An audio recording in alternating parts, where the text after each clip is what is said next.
Om Sahana Bhavatu Sahano Bhunaktu Sah Veeryam Karavavahai Tejasvinavadhitamastu ma Vidvishavahai. Om Shanti Shanti Shanti. Samastajana Kalyani Niratam Karunamayam Namami Chinmayam Devam Satgurum Brahmavidvaram Satgurum Brahmavidvaram. It is said the journey of Mahatmas is like the flight of a bird. You see the bird at one point, and before you know, it has reached another point. But if you want to find out how it went from point A to point B, you cannot trace the path of the bird. But for us, if we have to know, how did Mahatma reach where they have reached? We see so much of devotion in their life. We see such great devotees of the Lord. In every culture, every tradition, every region, there has been a saint who has discovered divine love for God. If we want to understand how did they reach there, Bhagwan Rama is telling, I will tell you 9 steps. All of them have walked this path. If you don't see it in this life, it must have been done in previous lives. For example, Bhagwan Rāmacharitamānas. Bhagwan Rāmacharitamānas we generally know as somebody who is so much rooted in Advaita Vedanta. But you see his verses he has composed on Arunachala. He says, for me, this mountain is everything. But if you see his life, you don't see all these 9 steps. Pratama Bhagati Santana Karasanga, Dusare Rati Mama Katha Prasanga, Guru Seva. So there what we have to understand is, they are called as Jata Siddha. Those who are born as perfected beings. But the sadhana part has been done in the past. So this portion of Rama, our Bhagwan Rama and Shabriji's dialogue is called as Navadha Bhakti.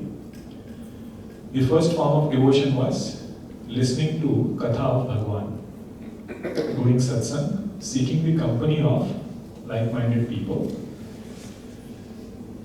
And slowly when we do it sincerely, we start getting taste or delight.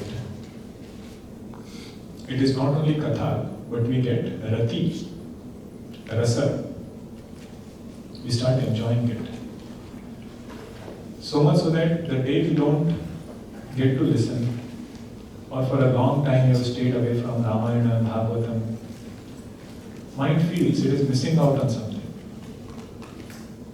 In the midst of all the busyness we have, this sadhaka will still make time, at least to read a little bit of Sundarkand, some chaupai here, some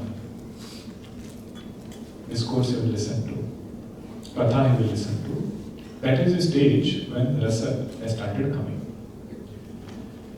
Now when he has done it for a sufficiently long time, the seeker feels, I have to go to a teacher and systematically learn. I have part knowledge. There are some missing gaps in between. To get a full, thorough knowledge, I have to go and learn systematically.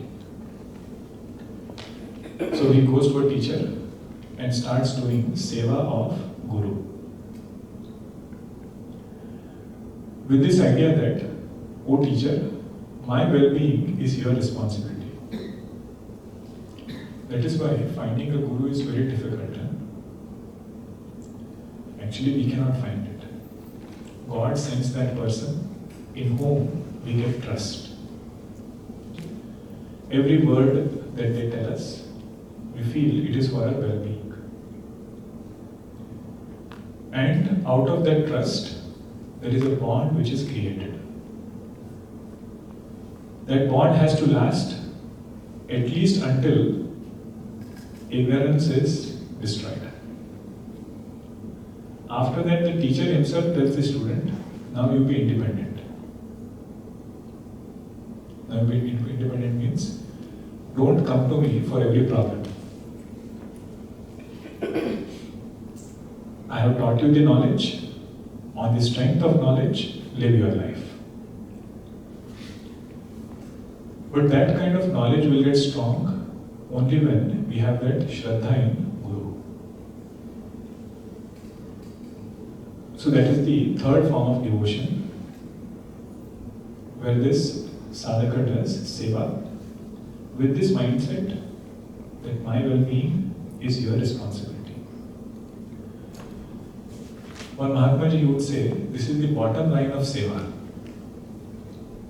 Whichever seva we are doing, he said first thing is, the one whose seva you are doing is Savior.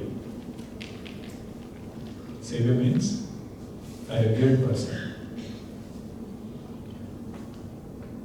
This Mahatma Ji, he was called to one social program in India, and they asked him to speak. They said, what do you all do in your organization?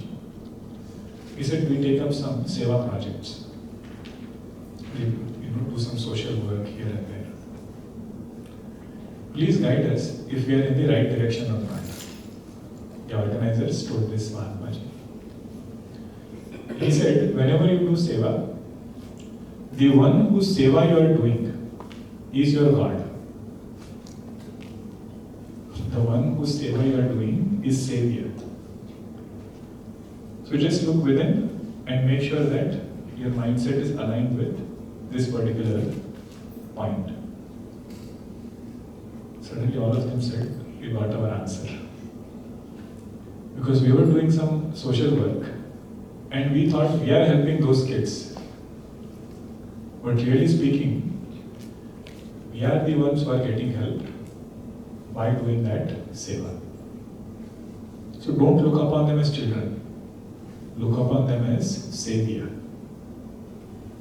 Savior means that altar to which we are offering our seva.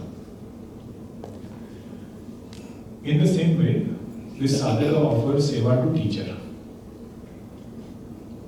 With this sincere prayer that may our minds be tuned and may we gain this, or may I gain this knowledge. What we chant in Sahana Avatu. Sahana Avatu. May God protect the speaker and the student, teacher and the student. Sahana Bhunattu. May both of us benefit from this knowledge. Saha Viryam Karavavai. Both of us will put efforts. What is the effort on the side of student? So whatever he hears, he will put forth effort to change his conviction according to what he has heard. He will internalize it and try to live his life according to the new convictions he is getting from his Guru. Now what is the effort on the part of Guru? The effort on the part of Guru is that he will make sure that the student gets it and it doesn't go away before getting it. That is why we call this as Sampradaya. You know what is Sampradaya? Pradhanam means to give. Sampradhanam means to give something very well. If that is not there, it is called as Tyaga. Tyaga means you give something. You are least concerned about how that thing is getting used. Sampradaya means you give something, but you make sure that whatever you have given, that person has received very well. In music also we have Sampradaya, right? What is Sampradaya in music? This teacher will make sure that the student has learned very well. That is his desire, that is his quest whenever he goes to a teacher. Then the fourth form of bhakti was, whatever he has learned from teacher, he shares it with the right intention. Chaudhati bhagati mama gunagana karai kapata tajinana. Doesn't have any hidden intention, does justice to the subject. And when he is sharing these ideas, his only goal is, may Bhagavan be pleased with me. May this subject matter open up more and more, and may joy manifest in my heart. That is only goal. That is the intention with which he shares. So that is the fourth form of devotion. Shall we chant all these four together? Or we can chant the whole thing together. We have chanted Veer and Yogi once, right? Let us chant all 9 forms of devotion.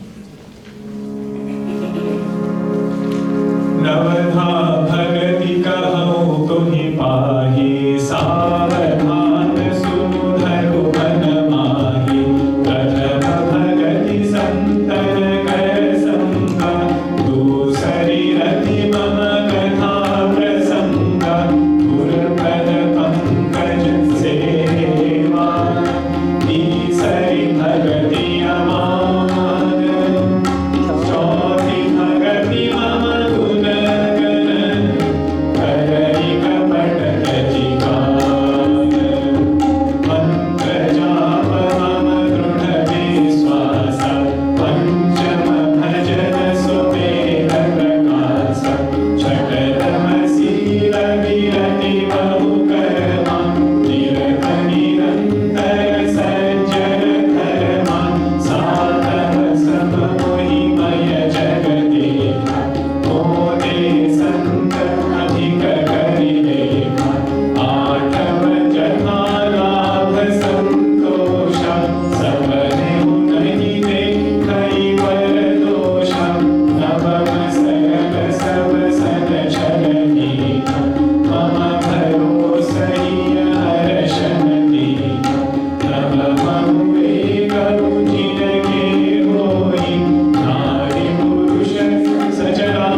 Fifth form of devotion is more subtler.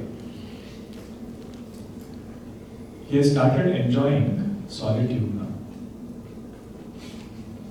And if somebody wants to revel in solitude, what they need is Vishwasa.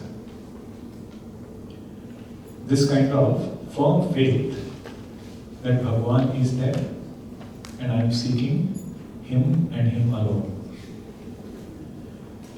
Without that faith, it will look very unclear. I am doing my prayers, doing meditation, doing japa, but I don't know whether he is listening or not. So it is said, if somebody wants to do this japa sadhana, the main ingredient which is needed as preparation is faith.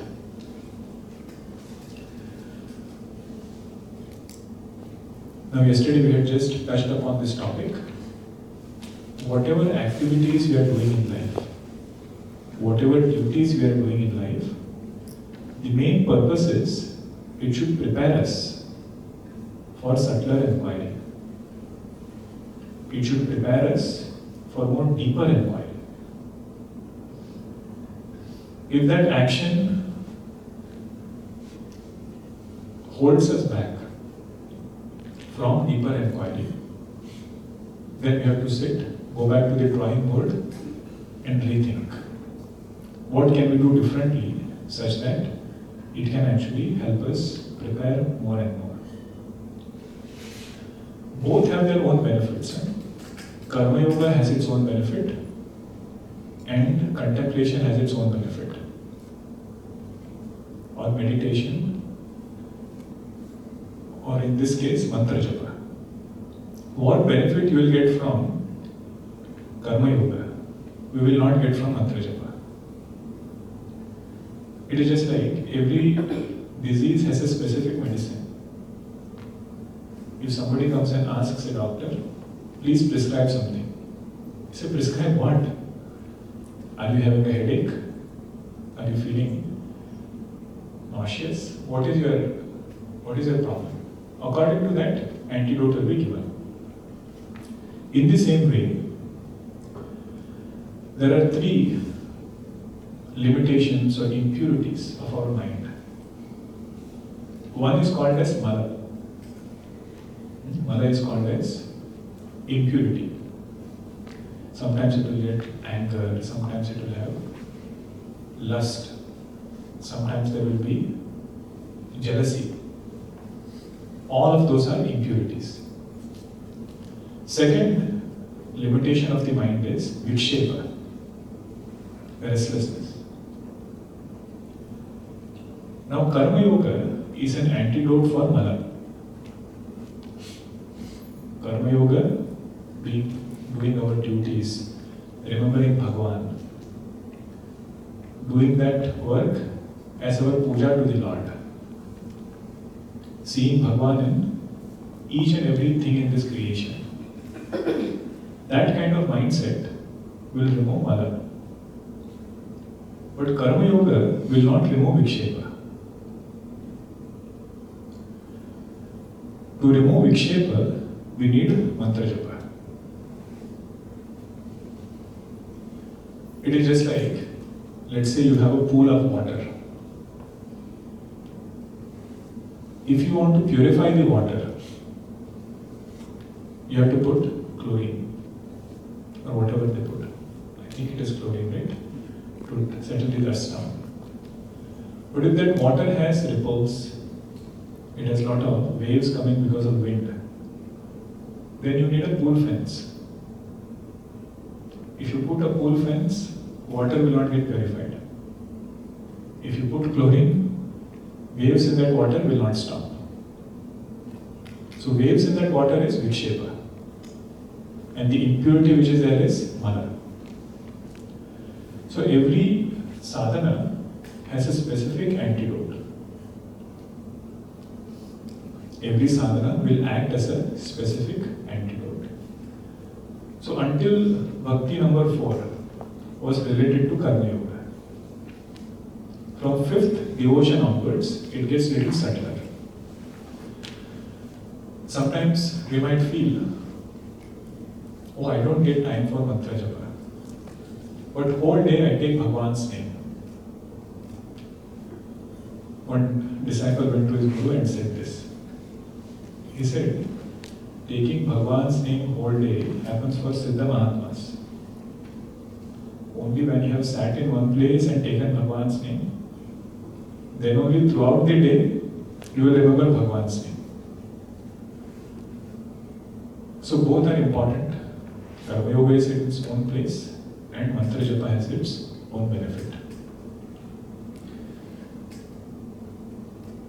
Just if you look at every religion, they have this rosary as their sadhana. And they didn't have a conference. All heads of religion meeting and saying for our people, which is the best practice we should give. Christianity has it, Judaism has it, Islam has it, Hinduism has it. Means imagine the efficacy that every religion came up with this bead. See, in the West now, meditation has become so popular.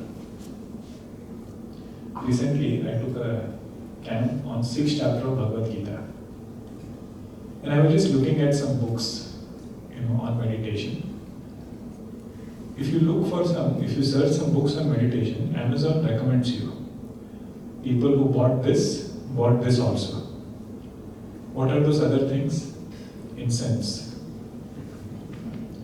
dim lights, some special cushion, meditation cushion. Means people love this, meditation set, everything comes together. You see the day Japa gets that popularity. And we will learn from them only again. They'll give some nice name, bead counting, mindful bead counting. They will say, such a nice thing.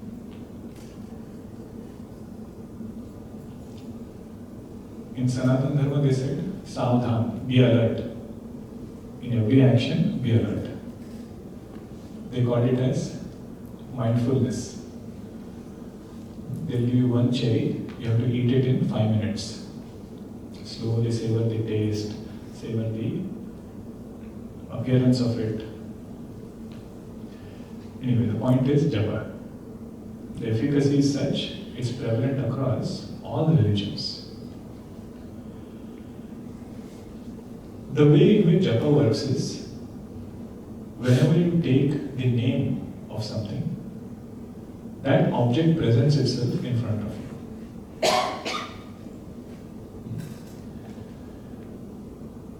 I'll give you one challenge. All of you are ready? When I say cow, don't think of a cow. Okay, when you hear the word cow, don't think of cow. When I say watch, don't think of watch. Is it easy or difficult? It is difficult because our mind is tuned in such a way, the moment you hear name, that object comes in front. Name is called as Nam and the object is called as Nami. So there is a strong relation between Nama and Nami. Wherever we take the Nama, Nami comes along with it. Now Goswami says, just like if you took name of watch, watch came. If you said cow, cow came. If you say Rama, he says Bhagavan Rama will come. If you say Shiva, Bhagavan Shiva will come. And more we are familiar with it, easier it becomes to get it. If you randomly take any name, now that name, Gurudev would use the name Guru Guru. He says if somebody says, meditate on Guru Guru. First question you will ask is, what is it? Is it an object? Is it a person? So if you are unfamiliar with it, then name is difficult to connect with a form. But the moment we know the connection, we have heard about it, we say Rama means the one who is compassionate. Rama means the one who is an embodiment of Dharma. Lord Shiva means one who is ever ready to shower his blessings. That connection, when it is made, japa becomes effortless. So that is the technology behind japa. To help this nama, we have that mala. Puja Swami Swarupananji taught us mantra japa in Upadesha Sara. And Swamiji pointed out many fine details. He said sometimes our japa can become so mechanical that before you know, you have finished 108. It is just like chanting Hanuman Chalisa. You start with Shri Guru Charana Sarojaraja. By the time you wake up, sometimes it is Siyavara Rāmacharita ki jai. The whole in-between part has disappeared. So our Rishis, they said, let us put that Meru bead, that bigger bead in between, so we don't cross over it.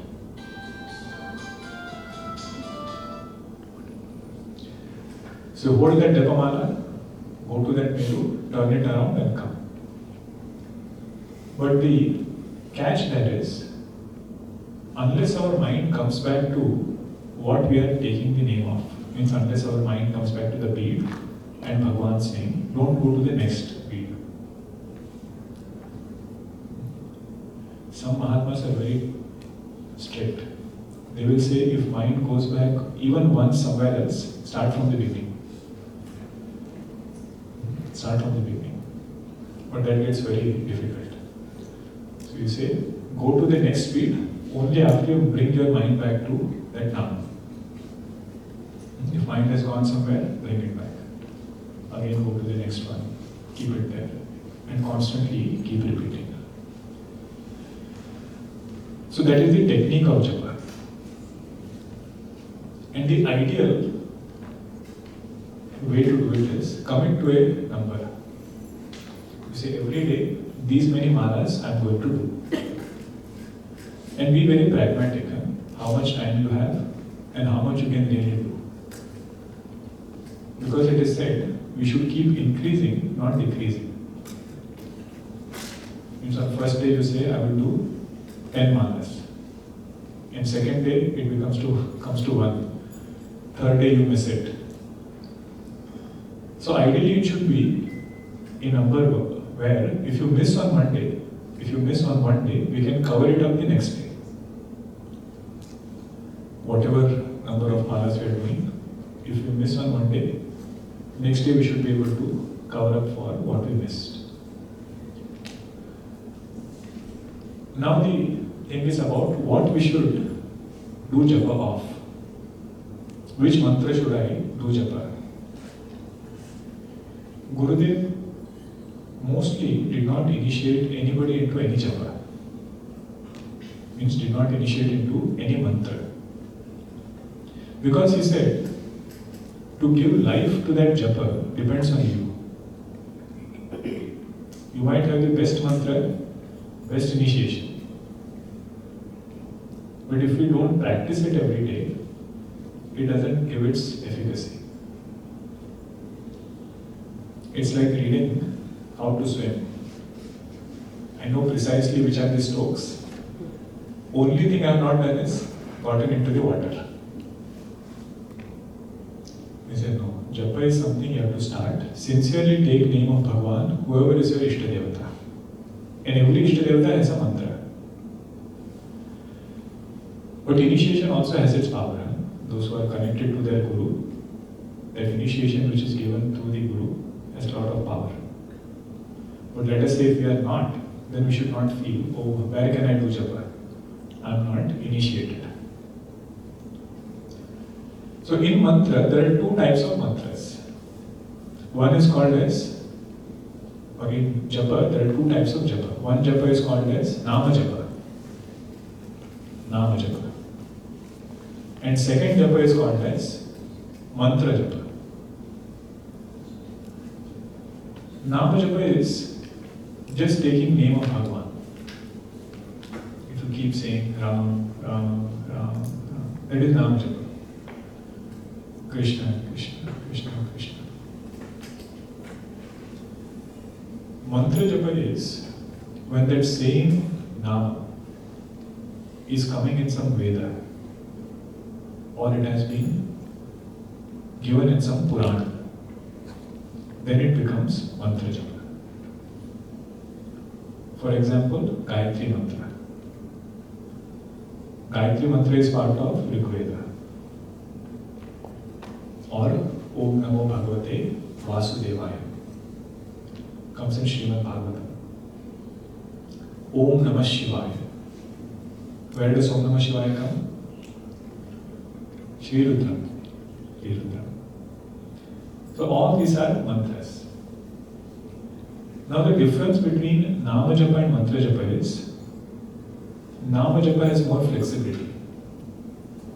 You can take Bhagwan's name anywhere at any time. Even while yawning, many people take Bhagwan's name. If you sneeze, you take Bhagwan's name. If you trip, you take Bhagwan's name. If you are disappointed with somebody, then also you take Bhagwan's name. Krishna. So Nama Japa can be anywhere. Mantra Japa will have a lot of do's and don'ts. They'll say Day3 mantra, you should not chant after sunset. If you are doing Day3 Japa, you should take shower early in the morning, do the Gayatri. That's why children love Nama Japa. Whenever you point out this difference, oh, I have to take shower and then do, I like this Nama Japa more. So Mantra Japa will have more do's and don'ts. So that is the fundamental difference. We have to start with either. Whatever connects with us, start with that. Now, while doing japa, if we know the meaning of that mantra, then the absorption in that mantra is more.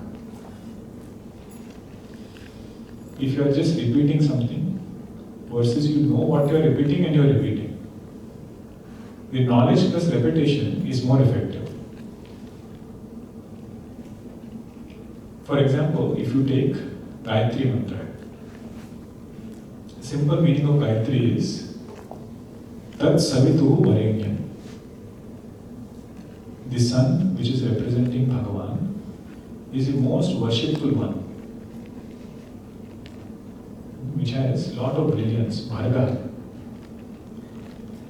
Devasya Bharga Dhimahi. I meditate upon that effulgence of Bhagavan in the form of Lord Sun. Dhimahi means I meditate or we meditate. What are we seeking from Bhagavan? May that cosmic intelligence shine forth brilliantly in my intellect also. Naha dhyaha prachodayat. Naha means in our mind also. May that brilliance shine forth. And brilliance is not only intellectual brilliance. Any quality we want is there first in Bhagavan. From that totality only, we get a spoonful. If somebody wants peace, somebody wants calmness, somebody wants fame, dharma, everything is there in Bhagavan. So the mind is made to calm down in such a way that it is seeking for the total intelligence to get reflected in that individual mind.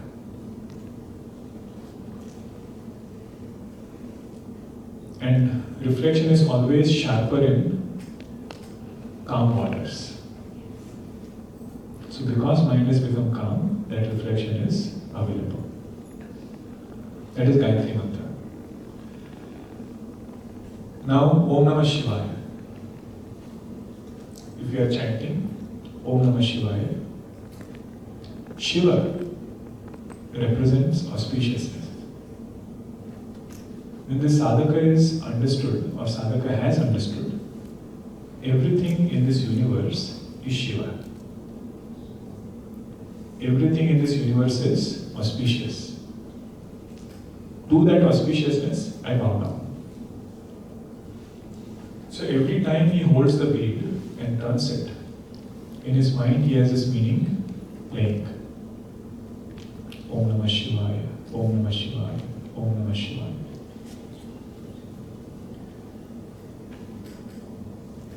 Shri Ram, Jai Ram, Jai Jai Ram.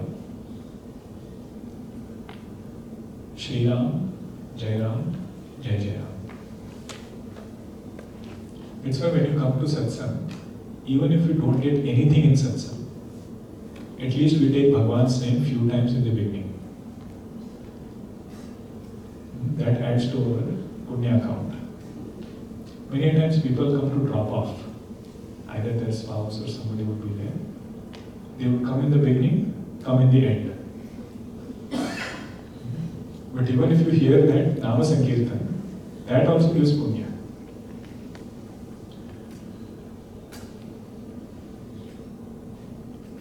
One of our sevak, he would share this anecdote. His wife used to come to Gurudev's talk. And he would come and sit on the last seat, that too towards the end of the talk, so that he can quickly go out. And one day, Gurudev, he saw him. He comes at the end, comes last, goes first. And his wife used to attend regularly. On the last day, he called both of them. He said, who are you? He said, I'm just the driver. I'm just the driver. Gurudev said, I am also talking about another driver, Bhagavan Krishna. He might interest you. And that was his turning point. This is our Apparavaji. He has written it in several places, that's why I can share openly. He says he is also another driver whose story I am sharing. It might interest you. So Nama, wherever we hear, it gives punya. Shri Ram, Jai Ram, Jai Jai Ram is a devotee telling Bhagwan Ram, Bhagwan, in my life, whatever you will, whatever is your ichha, whatever is your desire, may that desire be victorious. Jaya means victory. May it happen of your desire, not mine. So one Mahatma Ji would say, if you are ready to make such a promise, then only chant. May your desire be victorious, may your sankalpa be victorious over mine. I am nobody in front of you. So he said that is why you should tell this meaning on the last day. If you tell on the first day, some people will not chant. So meaning when it is there, it just gives depth to repetition. Shri Ram, Jai Ram, Jai Jai Ram. On Japa only we can discuss for 2 sessions. It's such an elaborate topic, and Goswamiji has spent 10 dohas, not 10 chaupais. 10 dohas elaborating the greatness of Nama Japa. But I think this much is good. Panchama Bhajanaso Veda Prakasa. This is mentioned in Vedas. Chatagama Sila Virati Bahu Karma. Now you see, his devotion is becoming subtler and subtler. 5th form of devotion was Nama Japa. 6th form is, his mind doesn't get excited about too much of worldliness. Same things which would give him so much joy before. Now if those things come in front, he says, I'm not getting that joy anymore. Chata, Dhamma, Sila. Dhamma means withdrawal. Sila means he has a very beautiful personality. Birati Bahu Karma. Too much of worldliness doesn't excite him.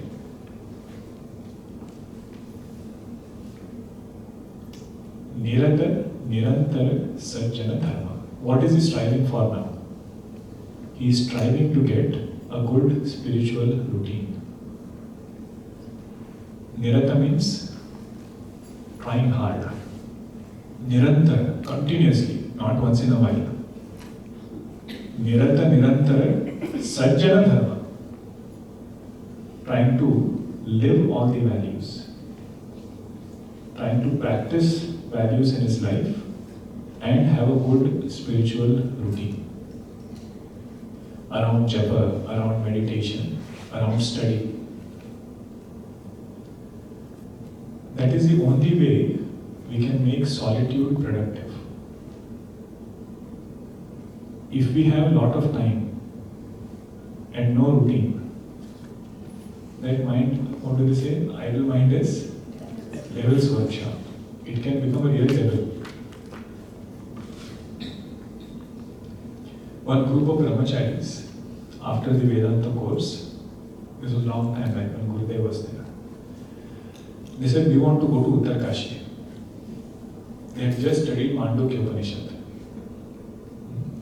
Mandukya Upanishad has a intoxicating power. If you really pay attention, it will take you to a different height. Because through logic it is proven that whatever you are seeing is an appearance. There is nothing called as world. Rather, there is no possibility of world emerging from that consciousness. Now this, when you hear, you feel, what am I doing here? Let us go to Uttarkashi. So they requested Gurudev. Gurudev also gave them permission. He said, all of you go, we will make special arrangement for all of you. But only criteria is, you should be by yourself, not step out. You wanted solitude, right? We will give you. So they went, our Swamiji was there in Uttarkashi, he made good arrangements. Food was taken care, everything was taken care. Only thing they had to do was stay inside and do whatever they want to do, meditation or whatever. And they also thought, we have 24 hours now, 6 hours for sleep, remaining time we will meditate. Went and sat inside. Few days went by. First few days were blissful. You had just heard Mandukya. You could sit in a room, meditate, meditate, meditate. But within a week, one of the students was there. They were sharing this. He was sharing this. He said, our problem was, there was no problem. Means our mind is so used to facing situations, there is nothing to do. Then slowly he asked that Swamiji, there is a temple nearby, can I go and come? He said, Gurudev has told you, stay inside. No going anywhere. He said, no, at least temple we can go. So one day they went to the temple and came. Second day there was a mountain in front of our Uttarkashi ashram. It's a beautiful slope, looks like a landscape. If you have not been to Uttarkashi, if you are thinking of going to Gangotri, do stop by. It's just 5 hours from Gangotri. So second week they said, oh, there is a temple at the top of the mountain. Let us go there and come. He said, like this, in 15 days, they requested the Swamiji there, please book us a ticket back to Bombay.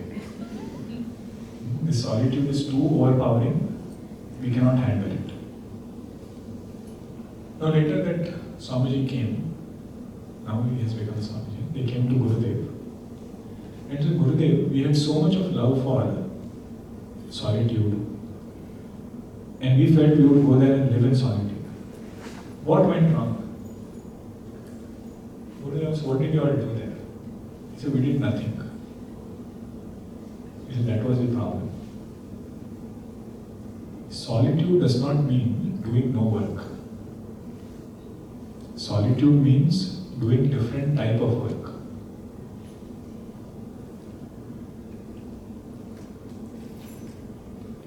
When that person was active, his type of work was more external.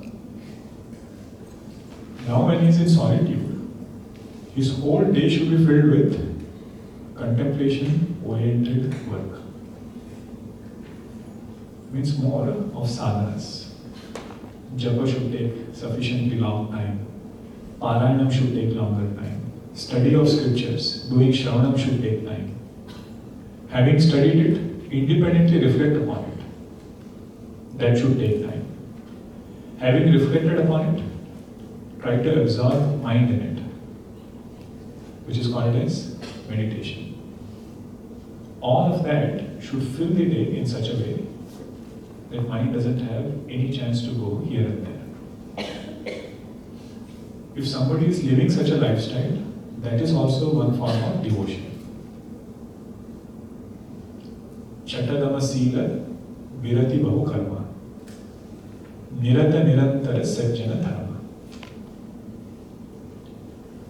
living embodiment of it is Taponji Maharaj. Totally withdrawn from the world.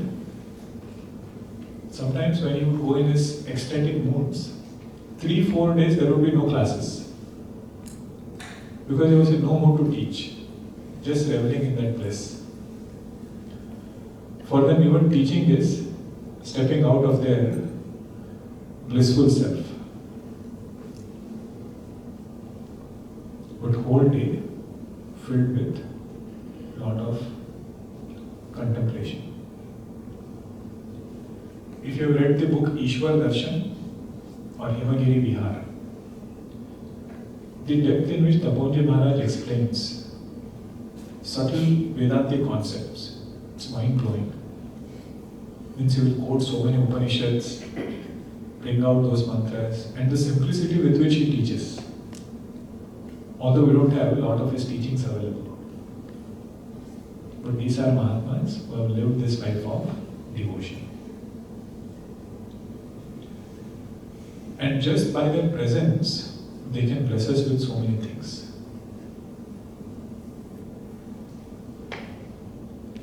Two pairs of teacher and students, you will feel this stark difference.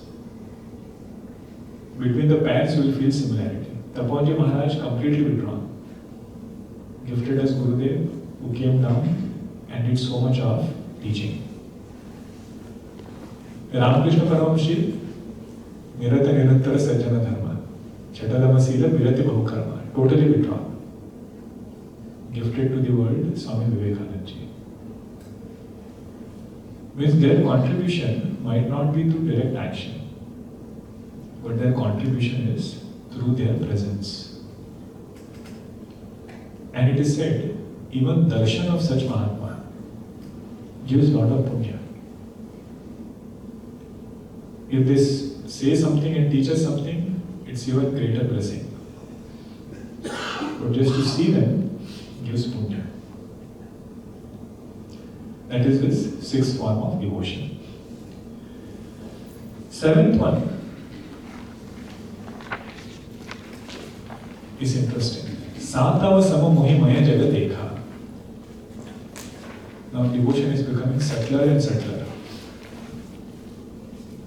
Who is the seventh form of devotee? He looks upon this whole creation as Bhagavan. Or you can say, sama means equanimity. He looks upon this entire creation through the lens of equanimity.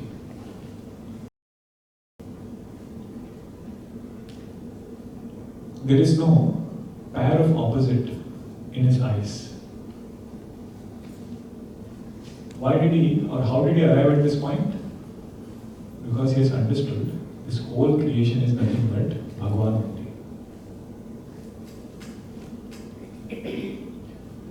Children, they sometimes play with animal crackers. Have you seen it? There is an elephant cracker, there is a lion cracker, rabbit cracker. For them it is real. Huh? Elephant is ferocious, rabbit is so cute and sweet. And they'll sometimes fight also. You give me rabbit, I'll give you lion. Now if they ask you, what do you think about rabbit and lion? For you, what is the difference? So you are Sthita Prajna, man of realized wisdom. Because we are seeing the substratum, not the name and form. In the same way, this sadhaka is seeing the substratum which is God. On top of it, different superimposition is there. But in and through it, everything is Narayana only. There was one great saint, his wife would always complain about him. He said, you see good in everything. Because of this, our son is getting very naughty. Whenever he goes and pulls the ear of my neighbor, you don't say anything. That's why he's just, taking that freedom and becoming whatever he wants to do, he's doing it. at least call him, don't do this dushtata. Dushtata means, don't play mischief like this. So this person goes and calls the son. Hey Dushta Narayana, come here. Means even in that Dushtata, he says Narayana only. Ramakrishna Paramhamsa, he calls this as X-ray vision. You know, in X-ray, it leaves aside everything and just shows us the bone. Like that, he says, whenever you see this world, leave aside everything and see the substratum, which is God.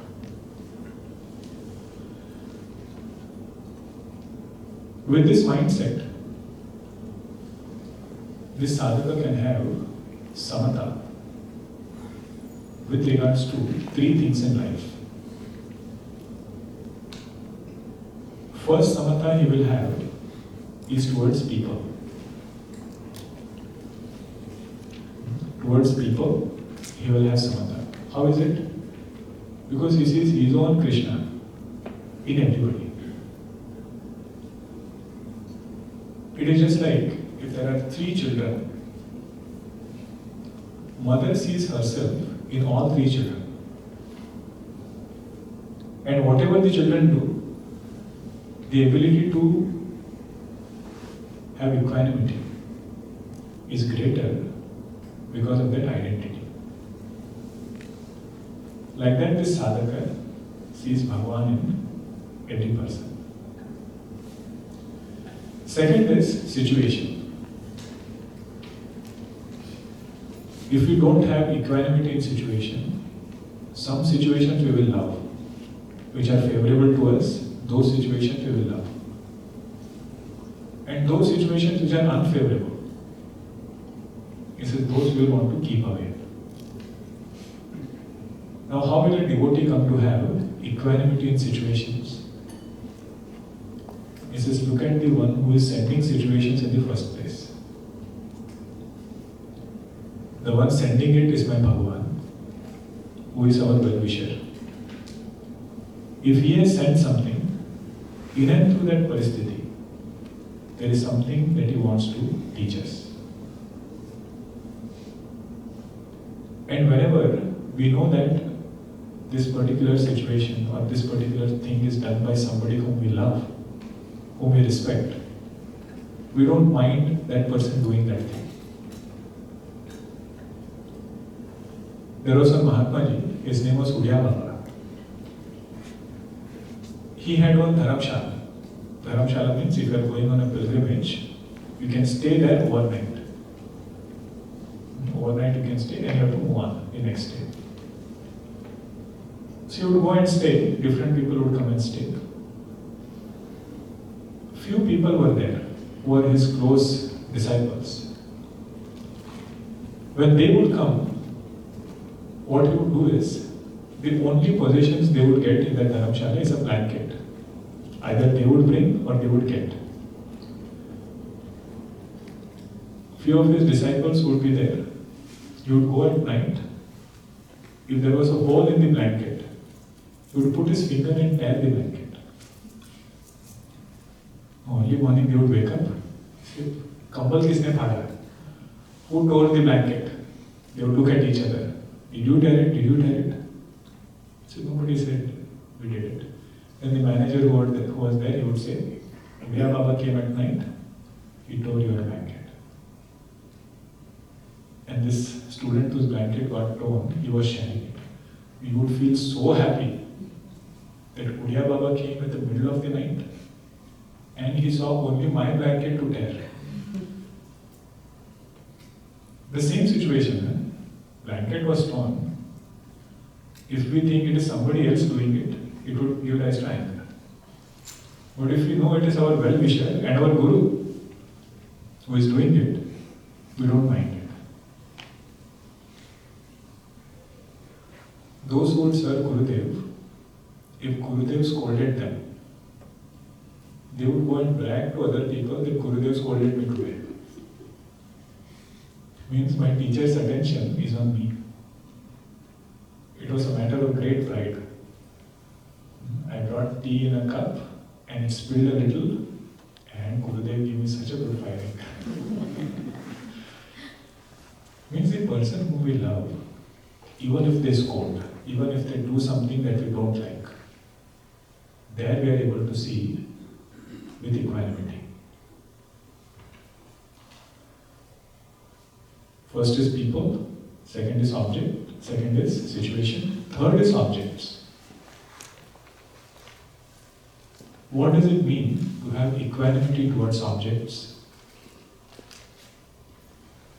Means no object fascinates him to such a way that it keeps his mind preoccupied. No object is having that power to enter this person's mind and stay there at the cost of Bhagwan. See, for children we tell that story, right?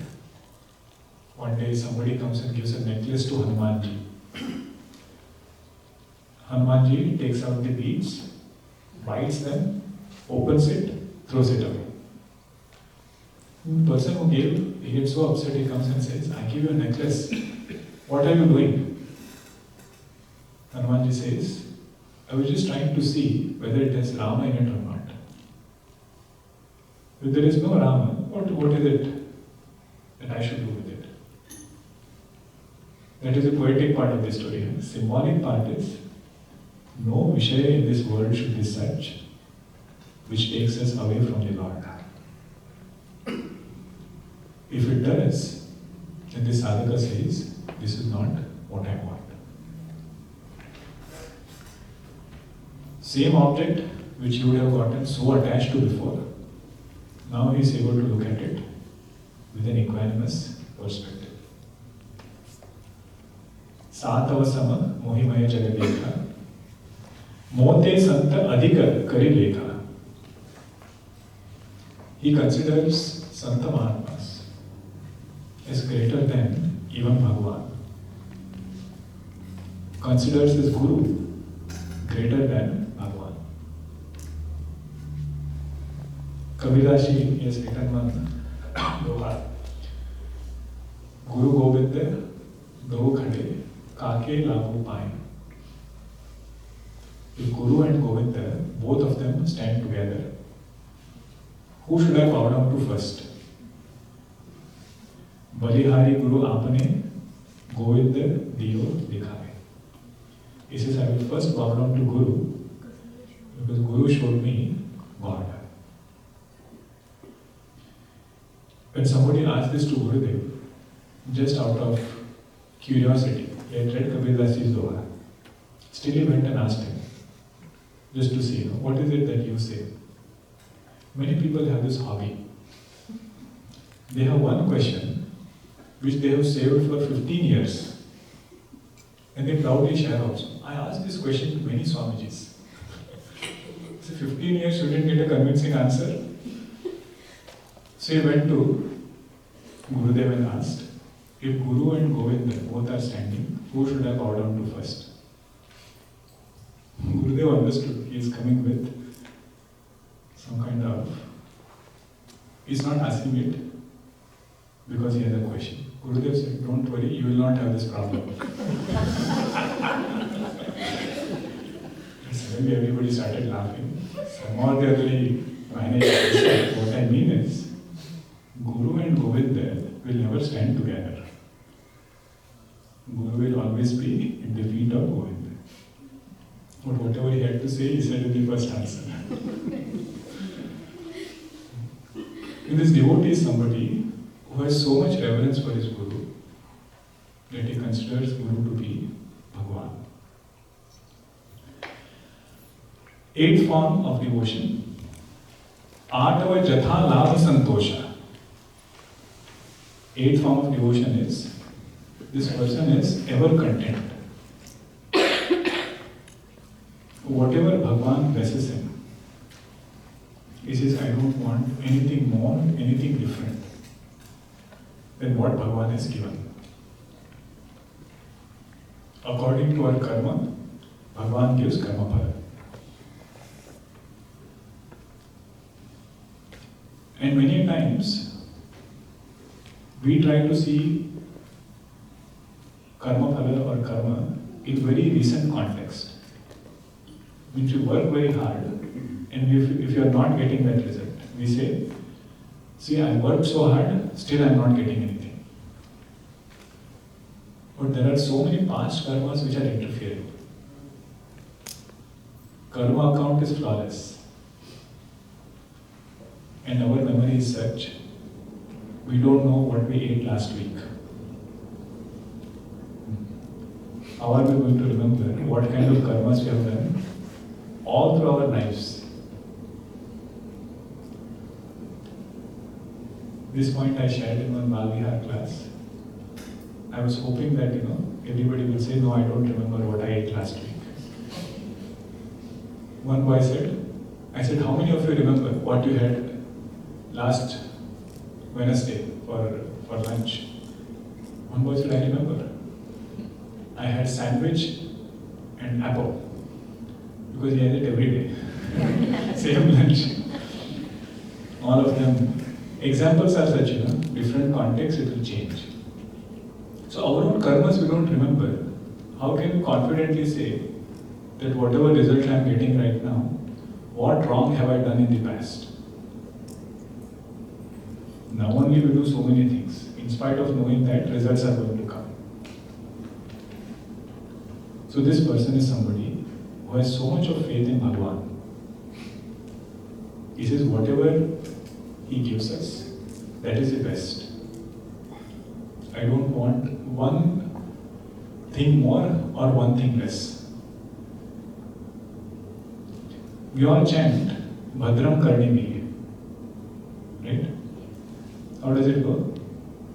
Bhadram Karne Vishnuyama Devaha Bhadram Pashyema Akshadriyajatra Sthirairangai Stushtvagum Sastanobhi Vyashema Devahitam Yadayuhu Sthirairangai Dushtuvagum Sah Tanobhi. He is praying to Bhagavan, may we have healthy body. Bhagavan must have asked, what are you going to do with healthy body? Enjoy more? He says, no Bhagavan, I want to worship more. I want to do more sadhana. And whatever lifespan you have decided, Vyashema Devahitam Yadayu. I am not asking one day more, nor will I ask for one day less. Devahitam Yad Ayuhu, that is what I'll be happy with. In Bhajagovinda, Bhagavan says, Yal lavase nija karmo patam, vittam tena vinodaya chittam. Whatever we get based on our karma, nija karma. In that, this person has discovered the art of keeping himself happy. Vittam tena vinodaya. Vinodaya means what? Keep yourself happy with whatever the Lord has blessed. And whatever we have, this person also feels that is His grace.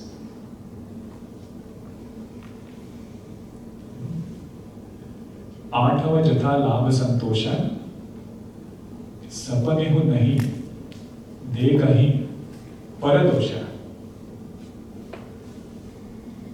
Dosha means fault. Paradosha means fault in somebody else. This person doesn't see fault in somebody else, even in dream. Sapane ho nahi, dekha nahi, paradosha. It is said, dream is the best indicator of our mind. In waking state, our ego is fully awake, so it can filter out things. In dream, that ego is very minimal. So whatever is samskara, those samskaras will play. There was a Mahatma Ji who wanted to experiment how pure his mind is. he told all his disciples, I'll take one medicine, herb. It will make me semi-conscious. You all write whatever I say at that time. He must be having trustworthy disciples. And he takes it. In the composition, he comes up with this Marga Bandhu Stotra. Upaya Dikshit, that is his composition he came out with when he was in that state. So dream is something which is a reflection of how our waking was. So somebody who never sees faults in waking, only that person can hope that in dream he will not see faults. Does it mean faults are not there? He says faults are very much there. But he has chosen a different goal, because of which he chooses to unsee those faults. When we drive on the street, so many things are there on the street. Do we stop and analyze everything? No, we have a goal to reach. He said, let it be there, whoever has to take care will take care. Like that, this person lives his life remembering Bhagavan. When Guruji was explaining this to us, Sapanehu nahi dekhe paradosha, Guruji said something which really got me thinking. He said, if you see some fault in somebody else, know for sure that this fault is already there in you. Know for sure that this fault is already there in you.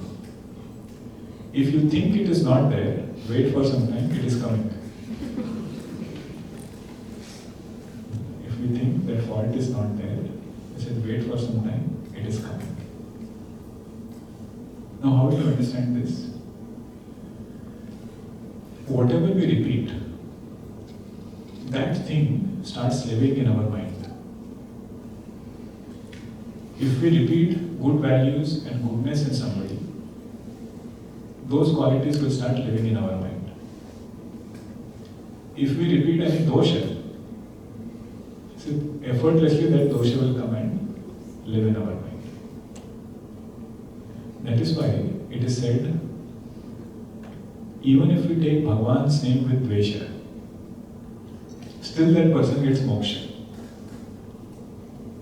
Why is it? He is taking name with dvesha. But what is happening there is Bhagavan is coming and living in his mind. Shishupala took Bhagavan Krishna's name with so much of dvesha.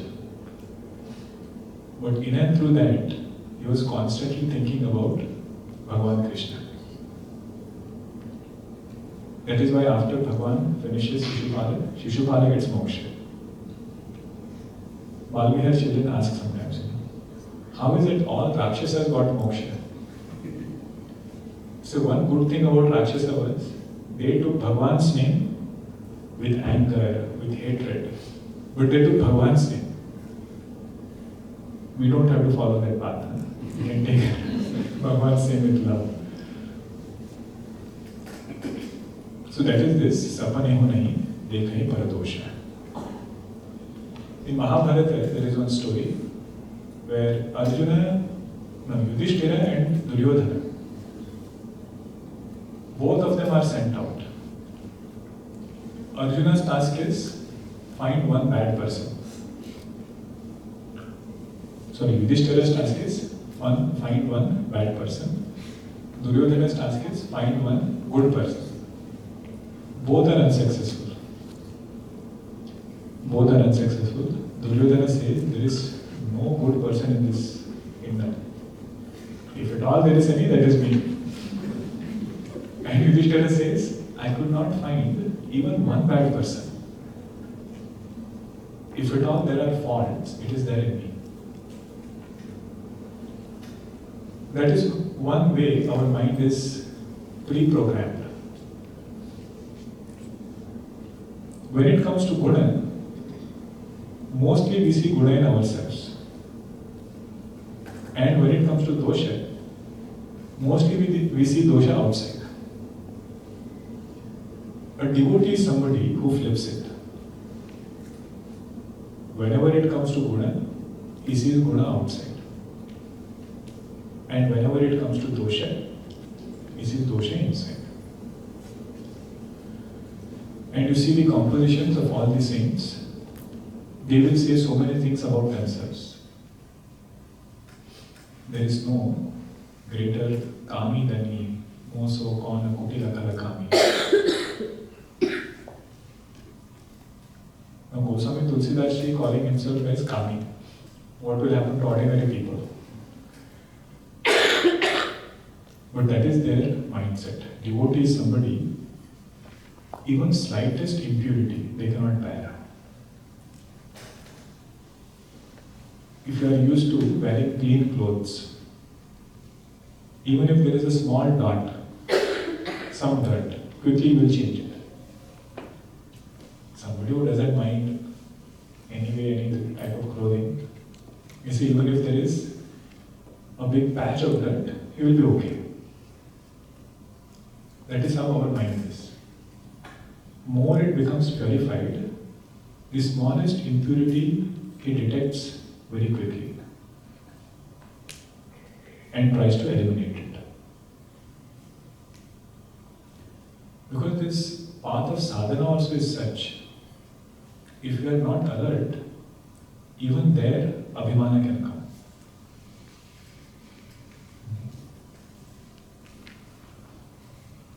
There was a Sufi saint. They have once a year, they do this whole night jagran, staying awake. He goes with his son to that place, to that mosque. They say whole night we have to keep awake, chant Lord's name. Until 12 o'clock everybody is enthusiastic. 1 o'clock few people start dozing off. 2 o'clock 70% has dozed off. 3 a.m. even the mullah who was there, he also dozes off. Only that little boy and that saint, both of them are awake. That boy tells father, Father, look, all these people are asleep. We are the only ones who are doing this very well. That saint tells this boy, son, it is better you also go to sleep than feeling that we are doing very well.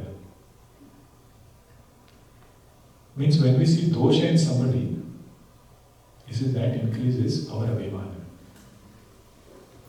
Sapangego nahi, dekhahi, paradosha. 8th jatha labha santosha. 8th form of devotion is, he is always living in contentment. And when it comes to others, does not see any faults. You see how it is getting subtler now. What does he do, 8th form of devotee? He might or might not do external sadhanas. But his personality is such, it is of contentment. Last one, Navama Sarala Savasana Chalahina. 9th form of devotion is, he has developed a personality which is very, very straightforward. Saralta. What he thinks, what he speaks, and what he does is the same. There is integrity between his thought, word, and deed. And he has understood there is no point in doing any kind of chala in this world. Chala means deceit. Because karma siddhanta is such, no matter what that person does, he says it can never escape eyes of Bhagavan. So he says, if I have to let go of some external result, I will let go. But when it comes to inner purity, I will hold on to that purity.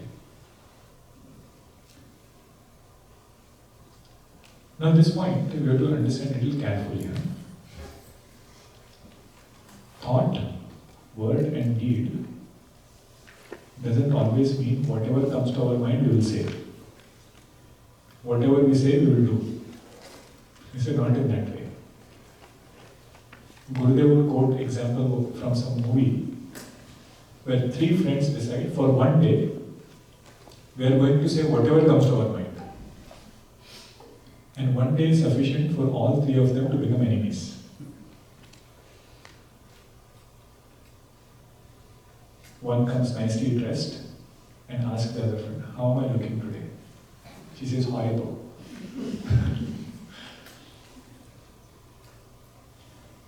The point is, saralta doesn't mean whatever is our thought, we speak.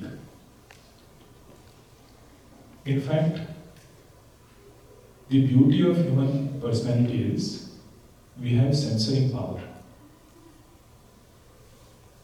We are able to weed out those thoughts which are erroneous. This power is not there in any other creature. If lion gets angry, it will get angry and pounce.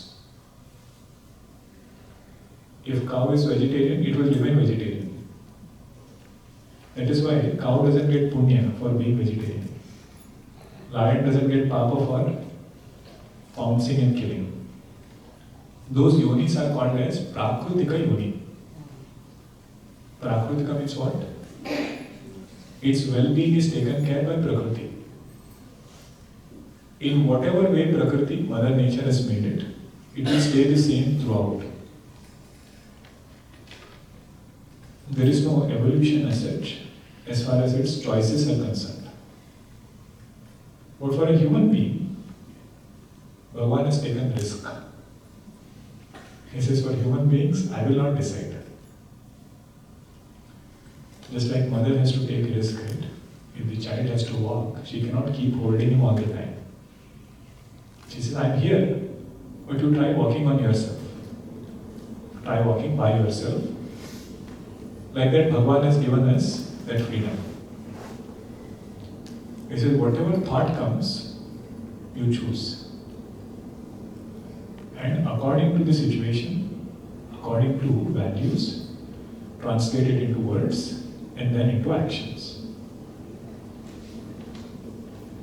When this is done for a long time, then that person reaches a stage where he can, where even if he removes that censoring power, censoring entity, he's still okay. Because his mind will never think about an erroneous thing. Rāmkrishna Paramahamsa says, an expert dancer never makes a false step. In the beginning, he has to be so careful. But once that dancer has reached a stage, he can effortlessly do it. Like that, this sadhaka can effortlessly live his life.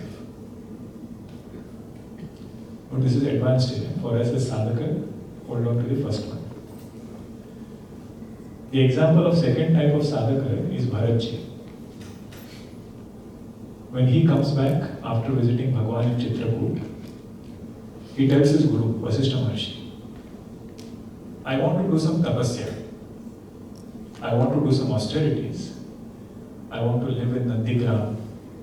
If Bhagavan is walking on the ground, I want to dig the ground and sit down beneath. Vasishtha Maharshi says, you don't even have to ask me. You are so pure. Whatever you say, whatever you think, whatever you do, that will become dharma.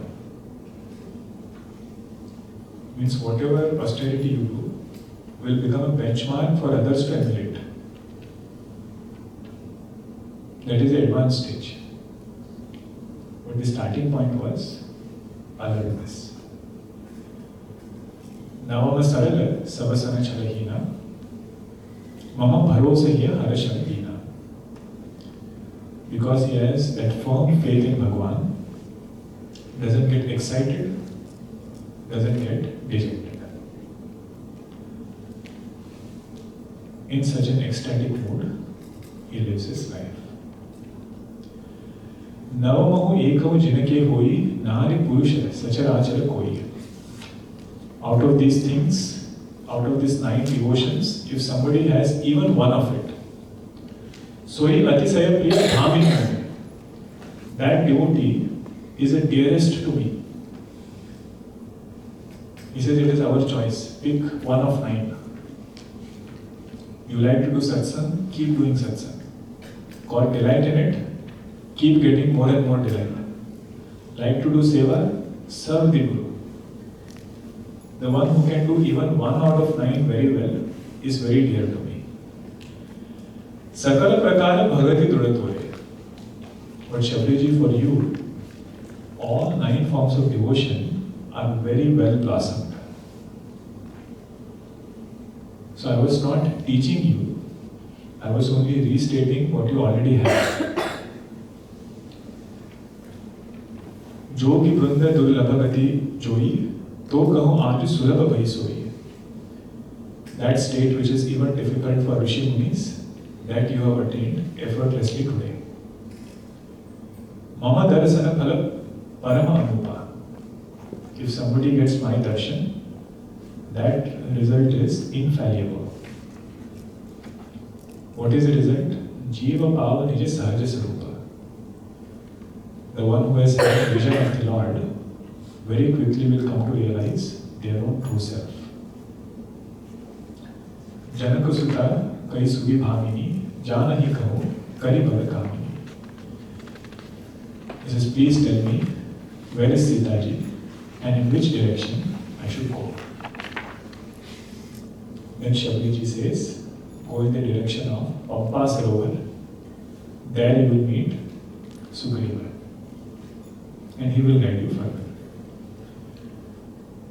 So with this, Bhagavan continues his journey. We will also continue our journey and pray to Bhagavan that may we keep coming back to Navadha Bhakti. One is to read, chant, but most importantly, pray to Bhagavan that at least 1 of 9 should get strengthened, so that we become very dear to Bhagavan. It was a great joy reflecting on Navadha Bhakti with all of you. Through you, we get an opportunity to reflect. And everything was done with a lot of love, a lot of care. This is the first time I was coming to Peoria Center. It's my gratitude to all the organizers.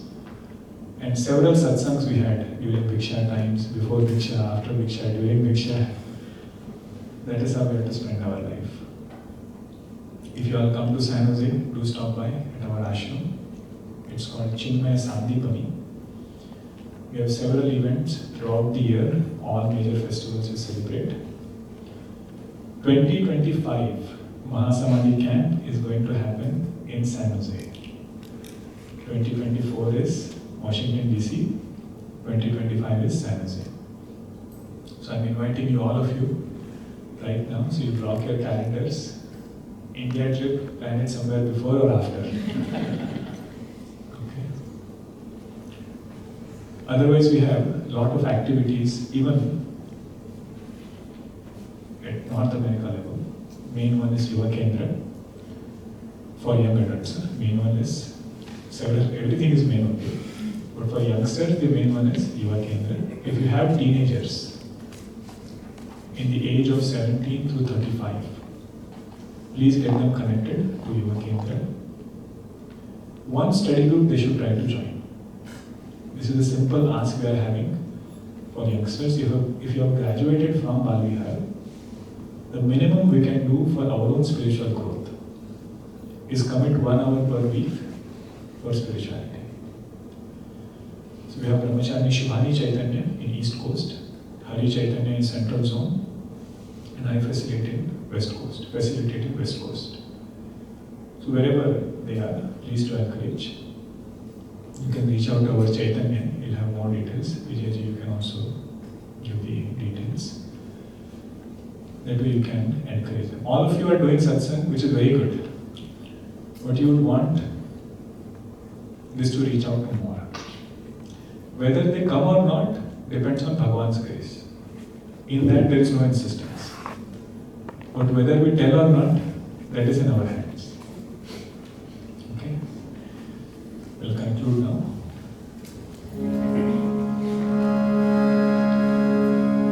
Ram, Siya Ram, Jai Jai Ram. Ram, Siya Ram, Jai Jai Ram. Ram, Siya Ram, Jai Jai Ram. Ram, Siya Ram, Jai Jai Ram. Mangal Bhavan, Amangal Hari. Mangal Bhavan, Amangal Hari. Prabhu Sudasarat Ajira Bihari. Prabhu Sudasarat Ajira Bihari. Ram, Siya Ram, Jai Jai Ram. Ram, Siya Ram, Jai Jai Ram. Ram, Siya Ram, Jai Jai Ram. Ram, Siya Ram, Jai Jai Ram. Mangal Murali Marutanandana. Mangal Murali Marutanandana. Sakala Mangala Murali Kandana. Sakala Mangala Murali Kandana. Ram, Siya Ram, Jai Jai Ram. Siya Ram, Jai Jai Ram.